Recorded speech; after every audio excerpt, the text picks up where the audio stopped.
Bonjour et bienvenue dans Bonjour chez vous. J'espère que vous avez passé un bon week-end, que vous êtes en forme. Si vous ne l'avez pas déjà fait, je vous invite à liker cette vidéo. Si vous nous suivez sur YouTube, vous pouvez la partager également et n'hésitez pas à commenter. On aime lire vos commentaires, vous le savez, on vous l'a déjà dit. On va les lire et on aime ce que vous nous partagez. Tu n'as pas dit abonnez-vous. Et abonnez-vous! Merci, Evelyne. Je voulais que tu le dises. Pourquoi il faut s'abonner, Frank? À quoi ça sert de s'abonner? À quelque chose, hein. Pour recevoir nos vidéos pour tous les jours, les notifications, être au courant. activer la petite cloche, vous recevez les notifications. Personnellement, moi, je l'ai fait et c'est très pratique. Et même, ça nous prévient quand, même sur la chaîne EMC Musique, d'ailleurs, parce que moi, j'aime toujours voir les nouveaux clips. C'est connecté? Ben non, mais si tu t'abonnes à la chaîne EMC Musique, tu peux recevoir les notifications aussi. Ah waouh, t'es technologique. Je suis vraiment arriéré technologiquement, tu vois. C'est clair. Dans ma vie, je crois que j'ai aucun abonnement. C'est terrible. C'est terrible. Bref, donc abonnez-vous, commentez, likez, faites tout ce que vous avez à faire. Vous connaissez la chanson. Aujourd'hui, avec Frank et Aurélie, on va parler de ressembler à Christ. C'est ça le chemin du vrai disciple.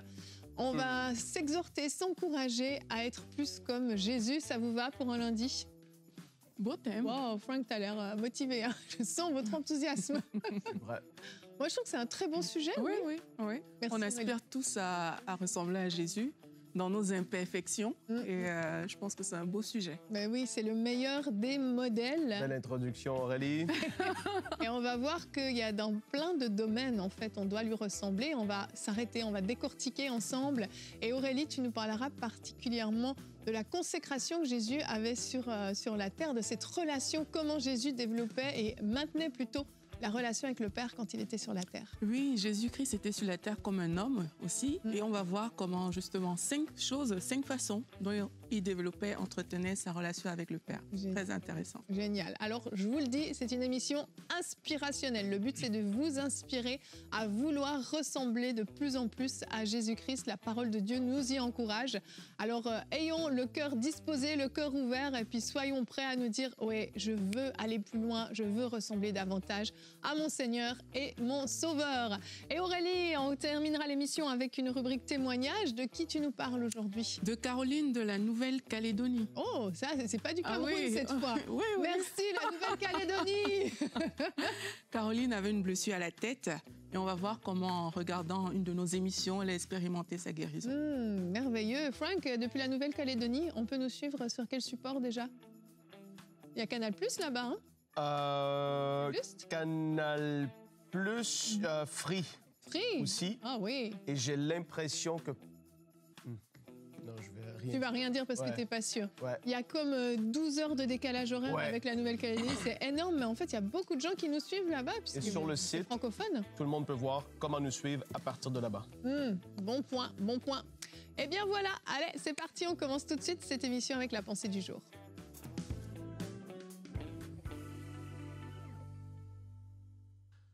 Quand je m'arrête, moi, je parle pas pour Aurélie ni pour Evelyne ici à ma droite, mais quand je m'arrête, les filles, et je me dis, quelle est la chose la plus extraordinaire, incroyable, merveilleuse, peut-être indescriptible chose à laquelle je peux penser qui m'est arrivée, c'est celle de devenir enfant de Dieu. Amen. Ça, c'est la chose qui est la plus incroyable et qu'on peut tellement parfois minimiser ou peut-être même mépriser peut-être dans le sens la grandeur que ça a et que parfois on est tellement dans toutes sortes de crises et toutes sortes d'affaires pour on veut telle chose et ci et ça et on oublie parfois les choses qui comptent vraiment. Être enfant de Dieu, c'est la première des choses. La deuxième, c'est la possibilité de pouvoir ressembler à Christ. Oh, t'es très spirituel, Frank. Mais vraiment, Mais oui. Arrête-toi 2 secondes et commence à réfléchir aux plus grandes choses dans ta vie. Ta maison, tu ne vas pas l'apporter avec toi quand tu vas mourir.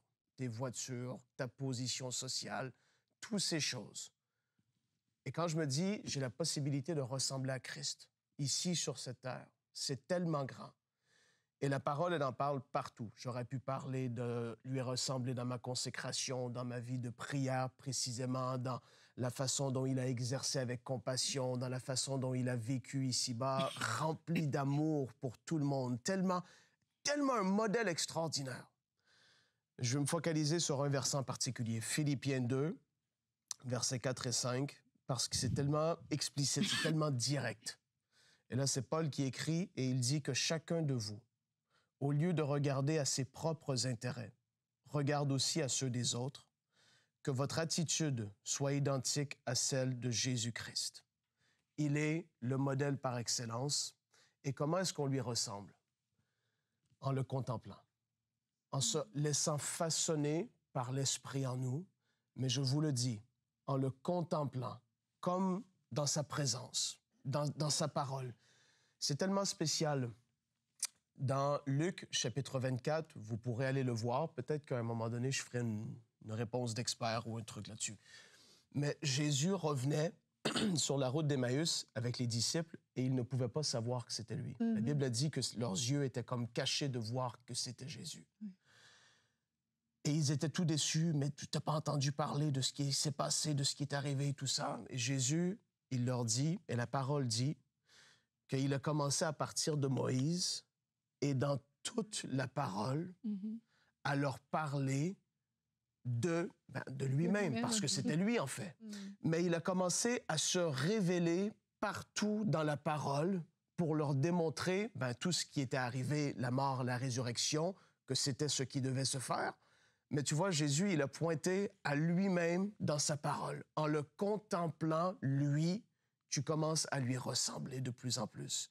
Et aujourd'hui, dans cette petite émission, je prie que le Seigneur puisse te donner cette envie de lui ressembler, de le contempler, d'être avec lui, de pouvoir t'attacher à lui plus que jamais auparavant, parce que c'est parmi les plus grandes choses, sans aucun doute, qu'un enfant de Dieu peut vivre, c'est cette transformation à l'image de Jésus. C'est pas de voir un malade guéri, c'est pas forcément de voir l'autre personne tomber sous la puissance de Dieu ou toi-même être visité. Si tu tombes et tu es visité, quand tu te relèves, je prie que c'est parce que tu vas lui ressembler plus, qu'il se passe quelque chose, que tu ne tombes pas pour tomber, que tu pleures pas pour pleurer. Mais alors que tu vis des moments forts avec lui, c'est pour que tu puisses le ressembler davantage. Et alors que tu es visité, il te révèle des choses. Et ça, on va en parler dans la discussion. Amen. C'est tellement vrai ce que tu dis. Et personnellement, ce qui me touche le plus quand je rencontre des personnes, que ce soit des hommes de Dieu, mais des chrétiens de manière générale, c'est le cœur. Le cœur m'a toujours énormément touchée. Il y a des gens qui m'ont inspirée par leur cœur. Je me souviens la première fois que j'ai rencontré Yanis Gauthier. Il m'avait vraiment touchée par son cœur. J'avais des discussions avec lui et son cœur m'avait vraiment touchée. Il y a des personnes comme ça que tu parles avec eux et leur cœur te touche en fait. Ouais. Beaucoup plus que ce qui frappe aux yeux, des miracles et tout ça. Mais ce sont des personnes qui ont vécu des fois des choses vraiment difficiles. Et tu vois les personnes qui sont réussies à devenir celui ou celle qu'ils sont aujourd'hui, tu te dis waouh, ça c'est Dieu. En fait, je trouve que ça glorifie beaucoup plus Dieu que des miracles. Ouais. Et 1 Jean 2,6, qui est notre verset du jour, nous encourage à marcher comme Jésus, celui qui affirme demeurer en Christ. Et je crois que c'est notre cas, à nous qui suivons cette émission, doit aussi vivre comme il a lui-même vécu.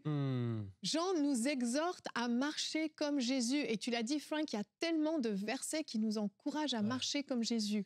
C'est spécial parce que, Aurélie, tu l'as dit au début de l'émission, rapidement, malgré nos imperfections. Tu vois, parce qu'il n'y a personne de parfait, mais on aspire à un autre niveau. Et tu vas côtoyer une personne et une facette de Jésus va être fortement révélée par rapport à Yanis. Tu vois? Et tu côtoies une autre personne et cette personne-là, tu te dis, mais la compassion de Jésus à travers de cette personne-là te défie d'une façon extraordinaire et tu repars de cette discussion et tu te dis, en fait, Dieu m'a parlé à travers de cette personne et de sa façon d'être. Dieu est en train de me défier de monter à un autre niveau dans ma vie spirituelle, dans cette dimension et dans ce niveau. Et je ne sais pas pour toi qui regarde, qui est cette personne ou même ces personnes autour de toi que tu te dis, c'est vrai que cette personne, elle me met au défi. Quand je pense à telle personne, tu vois, on ressemble à Christ, Mais Christ se manifeste à travers des personnes et nous défie. Soyez mes imitateurs comme je le suis moi-même de Jésus. Donc oui, on peut bien sûr s'inspirer les uns les autres, en fait, et on devrait même s'inspirer, se challenger, se dire, mais lui, il a une façon de manifester de l'amour pour les autres. Ça me dépasse, une générosité incroyable, une compassion incroyable, et tu es challengé parce que tu vois effectivement Jésus dans la personne. Et ça, c'est magnifique. Et en fait, tout le monde devrait voir au moins une facette de Jésus en nous, et plus au fur et à mesure. Mais ça devrait se manifester. Oui, ça doit se manifester. Quelquefois, on pense que c'est inaccessible parce que soit on regarde vraiment à nos faiblesses, soit on a l'impression que quand on dit ressembler à Christ, c'est tout qu'il faut prendre en fait. Oui. Tu vois, mais j'aime bien ce passage dans la Bible où Paul il dit qu'il éprouve les douleurs de l'enfantement jusqu'à ce que le Christ soit formé en vous. Oui. Tu vois, ça veut dire que le Christ se forme en fait. C'est un processus. Voilà. C'est quelque chose que le Seigneur va développer dans ta vie, alors que, comme Frank a dit, tu choisis de regarder à lui, il va déteindre sur toi et tu vas voir que tu vas grandir en fait. Est-ce que tu seras parfait? Ben, pas forcément, mais on pourra attester que dans plusieurs domaines de ta vie, on voit qu'il y a du changement. Peut-être avant, tu étais très orgueilleux, on voit comment l'humilité commence à prendre place, l'amour pour les autres commence à prendre place, la compassion. Et c'est cette croissance-là qui fait en sorte que Christ se forme à l'intérieur de toi. C'est pas que du jour au lendemain, tu deviens une personne irréprochable. C'est vraiment, il y a un processus qui va commencer dans ta vie quand tu décides de ressembler à Christ. Et ce processus, il va te faire grandir dans différents domaines, au point où, comme vous avez dit, il y a même un domaine, comme ça, on va te regarder, on va dire, waouh, quand je te vois, je vois vraiment le Seigneur dans ce domaine. Donc, faut choisir la progression. Il ne faut pas penser que c'est inaccessible, mais il faut choisir cette progression-là. C'est ça. Mais tu dois être capable de regarder peut-être 1 an en arrière, ou même 6 mois en arrière, et te dire, j'ai fait du chemin, j'ai grandi. Et c'est drôle, mais je ne sais pas si ça vous arrive, mais moi, je sais qu'il y a des périodes où le Saint-Esprit va pointer un domaine de ma vie. Ouais, 100%. Et tu vas te retrouver confronté à toutes sortes de situations qui vont toujours te challenger à marcher comme Jésus dans ce domaine-là. Et oui, cette progression, c'est hyper important ce que tu dis, parce que sinon, c'est inaccessible, c'est décourageant. Ça se fait étape par étape, et le Saint-Esprit nous y emmène petit à petit. Il sait exactement ce qu'il y a à travailler en nous. Dieu sonde nos cœurs mieux que nous-mêmes. Nous, parfois, on ne sait pas. Peut-être que oui, il y a de l'orgueil dans ton cœur, mais en fait, tu n'en as pas conscience parce que ce n'est pas un orgueil démesuré. Mais dans ces domaines-là, dans tes agissements comme ça, en fait, c'est de l'orgueil. Et là, le Saint-Esprit vient pointer. Et tu travailles sur ça avec l'aide de Dieu. Et peu à peu, c'est Jésus qui vient et qui déteint sur toi et qui se manifeste. On est tellement préoccupés. Ce n'est pas une émission sur le service. Mais parfois, c'est comme si on essaie tellement de plaire à Dieu par le service. Faire. Et quand tu vas te retrouver devant lui, imagine s'il te dit, mais ce qui est important, c'était de lui ressembler. Et là, tu te dis, mais j'ai tellement servi. Seigneur, mais ce que je voulais, c'était que tu lui ressembles. Et c'est pas qu'en servant, tu peux pas lui ressembler. Mais des fois, on mélange tellement les priorités dans le monde dans lequel on est, avec tout ce qui peut se faire dans certaines cultures et tout ça. Mais là, prends un temps pour te recentrer, alors qu'Aurélie va partager, alors qu'on partage sur ça, de se dire, ce qui compte, c'est ça. Parce que ça va avoir des répercussions dans le mariage, dans ta façon d'être un père ou une mère, ça va avoir des répercussions dans le travail.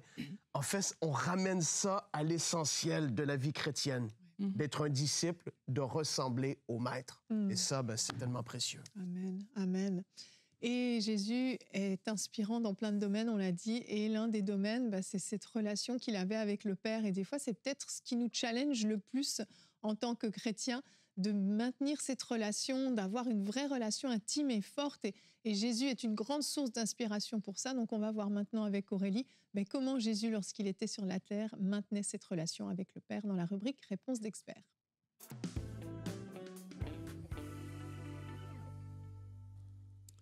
Alors, comment Jésus entretenait sa relation avec le Père sur terre?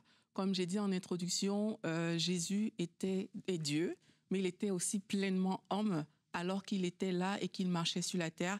Et Jésus est notre exemple parfait. Ça veut dire que si Jésus-Christ a fait des choses, on doit être capable de les reproduire. On doit être capable de voir également ces choses dans nos vies parce qu'on parle de ressembler à Jésus-Christ. Et sur la terre, on voit que Jésus-Christ a vécu une vie où il dépendait complètement du Père. Et on va voir ensemble 5 façons dont ça s'est manifesté dans la parole de Dieu.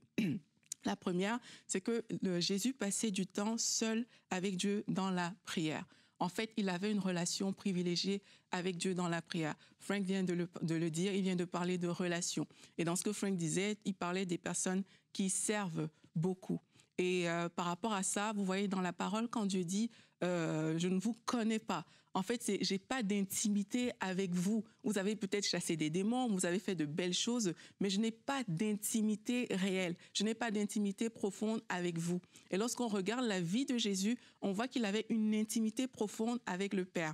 Et plusieurs fois dans la parole, la Bible nous montre comment Jésus se retirait. Il allait tout seul, juste pour passer du temps avec le Père. On dit vers le matin, pendant qu'il faisait encore très sombre, il se leva et sortit pour aller dans un lieu désert où il pria. Ça, c'était le matin. Après, dans un autre verset, Matthieu 14, 13, Jésus partit de là dans une barque pour se retirer à l'écart dans un lieu désert.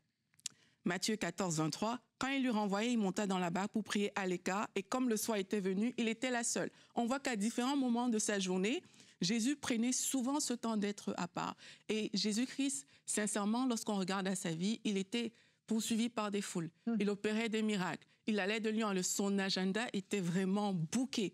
Et beaucoup plus bouqué que plusieurs parmi nous aujourd'hui, quand on regarde tout ce qu'il était en train de faire. Mais malgré ça, il prenait vraiment ce temps pour aller chercher le Seigneur, pour rester dans sa présence, pour être proche de lui. Et aujourd'hui, on ne prend plus forcément ce temps, mais l'exemple de Jésus-Christ, l'exemple qu'il nous montre à travers tout ce qu'on a vu, c'est juste de dire, prends du temps, passe du temps de façon intime avec le Père. Il faut que tu sois capable de laisser des distractions, de laisser le bruit, de laisser le travail, de laisser toutes ces choses qui te préoccupent pour juste être connecté avec le Père. C'est l'un des exemples que Jésus-Christ nous a montré.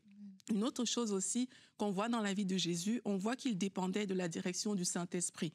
Et on le voit à plusieurs reprises dans la parole. Dans Luc 4, verset 1, la Bible dit « Jésus, rempli du Saint-Esprit, revint du Jourdain et il fut conduit par l'Esprit dans le désert. » C'est l'Esprit a conduit Jésus dans le désert.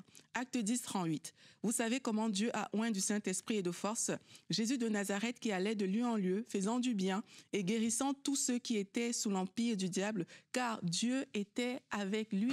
Il allait de lieu en lieu parce que Dieu était avec lui. Il ne s'improvisait pas. Il ne se levait pas le matin et décidait « Ah, mais moi je vais faire ci, je vais faire ça ». D'ailleurs, dans les versets que je vous ai lus précédemment, où il s'est retiré seul, un jour, il y a Pierre qui vient lui dire « On te cherche, il y a des gens de la ville qui te cherchent », alors qu'il était à l'écart. Et lui, il a répondu à Pierre qu'il faut qu'on aille prêcher ailleurs, parce qu'il était conduit par le Saint-Esprit. Il n'était pas juste conduit par la volonté des uns et des autres, alors qu'il était sur la terre. Il attendait les instructions du Saint-Esprit et il agissait selon la volonté du Père. Il a dit « Je ne fais rien que je n'ai vu le Père faire, je ne dis rien que je n'ai entendu le Père dire ». Donc Jésus-Christ était dirigé par le Saint-Esprit. Et qu'est-ce que ça signifie pour nous aujourd'hui? C'est qu'on doit dépendre du Saint-Esprit. Avant de prendre une décision, vraiment pose-toi la question, est-ce que c'est une décision qui vient de l'Esprit ou alors c'est une décision qui vient de moi-même, c'est une décision qui vient juste parce que je veux le faire, etc.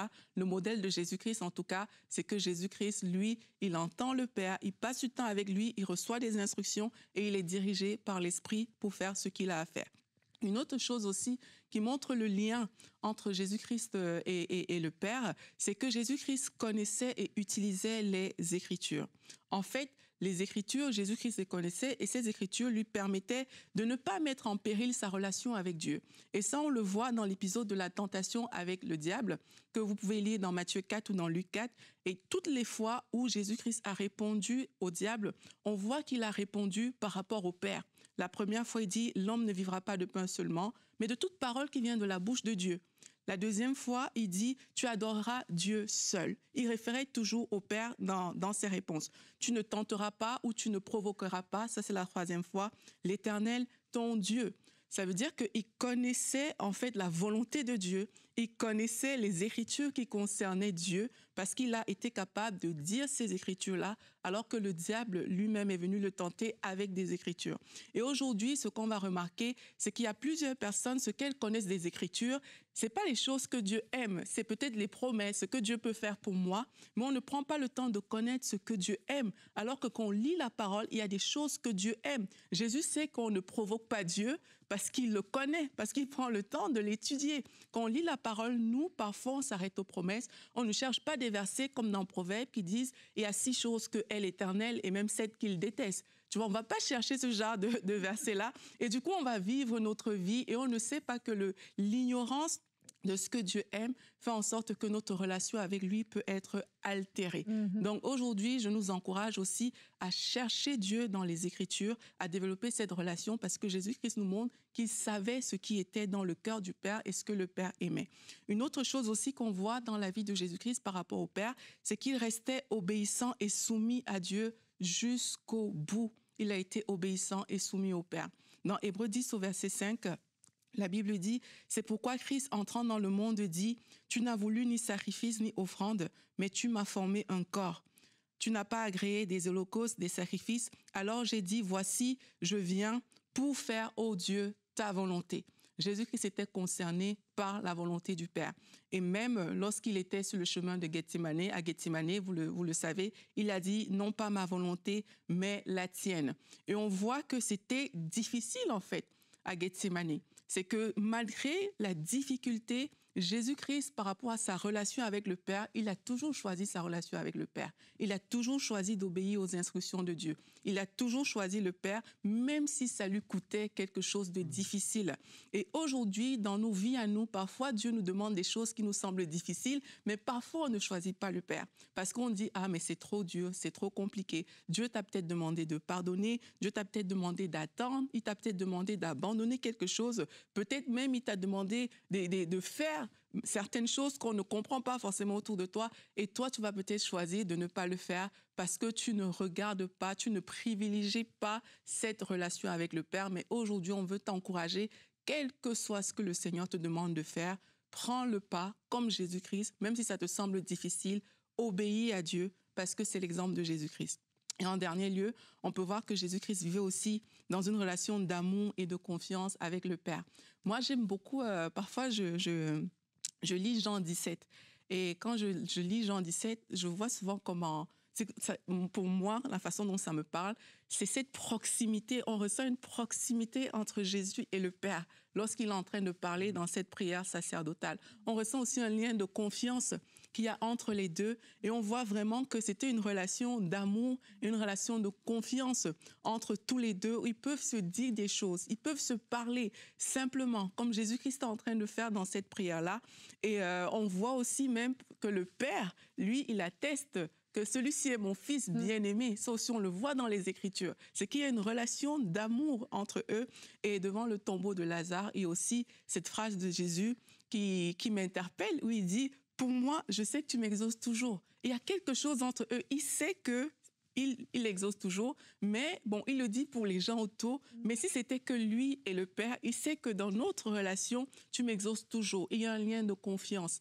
Il y a un lien d'amour qui est là et c'est sur ça qu'était basée leur relation. Et je crois que le Seigneur veut créer ce lien de confiance avec plusieurs personnes qui nous écoutent aujourd'hui. Vous êtes même peut-être déjà chrétien et puis il y a toujours une limite dans la confiance, une limite dans l'amour. Mais Jésus-Christ est venu nous montrer qu'on peut se confier au Père. On peut parler au Père des choses qu'on a au plus profond de nous. On peut le faire et toi aussi tu peux le faire aujourd'hui. Tu peux ouvrir ton cœur au Père. Tu peux décider que je veux être comme Jésus dans ma relation avec le Père. Je veux pas ça juste pour le faire, etc.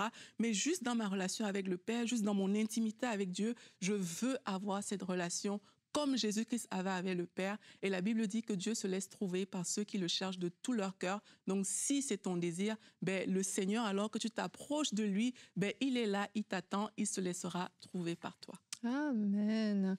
Vraiment, c'est une thématique qui est extrêmement inspirante. Je vous l'avais dit en début d'émission, moi je suis inspirée. Et je vous invite à aller relire les évangiles, vraiment. Allez observer, méditer sur la façon dont Jésus se comportait, sur les paroles de Jésus. Prenez le temps de vous arrêter vraiment et de méditer sur ça.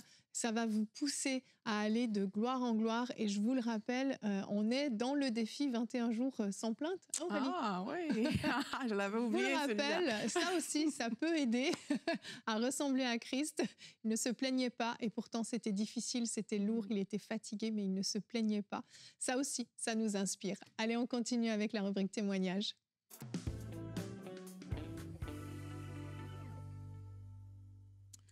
Donc, je vais lire ce que Caroline de Nouvelle-Calédonie nous a écrit. Elle dit « Il y a quelques années, je me suis ouvert le haut de la tête avec un rabat métallique lourd. » Ça a l'air pas bon. Elle dit « Le sang a coulé. Une sœur a appliqué une plante qui a arrêté l'écoulement. » Et elle dit « J'ai senti que le Seigneur me voyait et qu'il était avec moi, même loin de mon pays. On m'a conseillé d'aller chez le médecin. J'ai attendu, mais j'ai fini par avoir de la douleur au crâne et j'ai eu peur d'avoir une hémorragie interne. J'avais un peu de la fièvre, mais le médecin n'a rien vu d'autre et il m'a prescrit du Doliprane. Comme il fallait 1 heure de route pour aller chercher le médicament, je suis rentrée et j'ai dit « Seigneur, je ne vais pas faire 1 heure de route pour cela. L'homme ne sait pas ce qu'il y a dans ma tête. Moi, j'ai mal, mais toi seul sais et peux agir. » Et un peu plus tard, j'ai entendu une émission Bonjour chez vous. Le pasteur Frank Poulin, monsieur le pasteur, priait pour des personnes ayant un traumatisme crânien. J'ai saisi cette prière par la foi et je l'ai prise pour moi. Depuis ce moment-là jusqu'à aujourd'hui, je n'ai plus eu de mal de tête. Wow. Amen. Gloire à Dieu. C'est un beau témoignage, hein? C'est un beau témoignage. Merci beaucoup à Caroline, c'est ça? Caroline. Merci Caroline pour ce témoignage. Et un gros merci à toute la belle et grande famille des partenaires. À chaque fois que j'écoute des témoignages, on a le cœur qui déborde de reconnaissance parce qu'on se dit, grâce à votre soutien, il y a des situations comme ça qui sont résolues, des vies qui sont transformées, des personnes qui vivent vraiment des révélations. Et même une émission comme aujourd'hui où on pousse à ressembler plus à Jésus-Christ, tellement important dans la vie du chrétien. Et je me dis, merci, merci pour ces partenaires qui payent le prix mois après mois pour pouvoir soutenir cette œuvre. Et j'aimerais vraiment t'encourager, toi qui suis cette émission, qui peut-être, comme Frank, n'est abonné à rien, eh bien, je t'invite à t'abonner non seulement à la chaîne YouTube, mais à devenir partenaire, à t'abonner pour soutenir cette œuvre. Mais ça, je suis abonné à ça, par contre. C'est bien, Frank. Alléluia! Je suis un partenaire! Ouais, yes! Et bien, toi aussi, comme Frank, tu peux devenir un partenaire. Oui, on a toutes sortes d'abonnements dans la vie, on a toutes sortes de choses qu'on paye mensuellement sans même réfléchir, sans même se poser de questions. Mais crois-moi, t'abonner en tant que partenaire de MCI est extrêmement important dans les temps dans lesquels nous sommes, dans les temps de la fin. On voit tout ce qui se passe dans le monde, de pouvoir continuer à propager la bonne nouvelle de l'Évangile est tellement importante. Alors, merci à tous ceux qui le font. Et si tu veux soutenir, tu peux aller sur mcitv.com/don ou scanner directement le code QR en bas de l'écran. Tu vas ajouter quelque chose? Je suis partenaire dans l'œuvre de Dieu. Je suis partenaire dans l'œuvre de Dieu. Tu vois? Je pourrais continuer, mais les deux, elles ont embarqué. Non. C'est mieux qu'ils s'arrêtent là. Tu vas aller chercher mon accordéon. Maintenant, je lance un défi, Evelyne. On est déjà dans un défi sans plainte. Il y en a un autre, mais il est moins long. Il est un jour. OK. Au moins 100 personnes qui vont écrire dans les commentaires sur YouTube « Je veux ressembler à Jésus dans son humilité, son amour, sa puissance. » Peu importe c'est quoi. Dis pas « dans toute sa personne ». C'est trop facile. Tu dis un endroit où tu sens que le Seigneur est en train de travailler, où est-ce qu'il veut t'amener à une autre dimension, peu importe c'est quoi. Mets-le, parce que ça va inspirer d'autres personnes à vouloir ressembler à Christ, à se dire « C'est vrai, Seigneur, tous ses frères et ses sœurs veulent lui ressembler dans quelque chose. Moi aussi, je veux le faire. » Au moins 100 commentaires. Hallelujah. Joli défi. Défi lancé. Défi lancé. Il est facile, celui-là. Praise the Lord. Il est vraiment plus facile que celui que je vous ai donné. Hein? C'est clair, les défis de Frank sont plus faciles. Bravo, Frank. Allez, on se retrouve demain. On va voir comment fonctionne la repentance. On va décortiquer c'est quoi la vraie repentance. Qu'est-ce que ça produit dans la vie? Et François Poulin fera une rubrique réponse d'experts. Quelles sont les limites de la grâce? Est-ce qu'il y a une limite à la grâce? C'est spécial comme thème, ouais. C'est spécial. Allez, bonjour chez vous. Soyez bénis.